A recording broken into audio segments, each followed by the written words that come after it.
တော့ရဲ့ TT channel လေးကိုလည်း subscribe ကလေးနဲ့အားပေးခဲ့ပါအောင်ခင်ဗျာ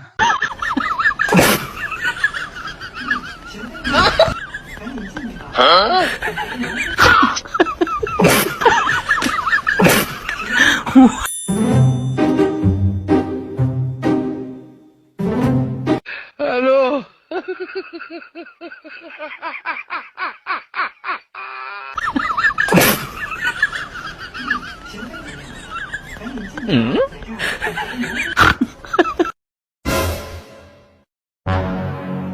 ฮัลโหล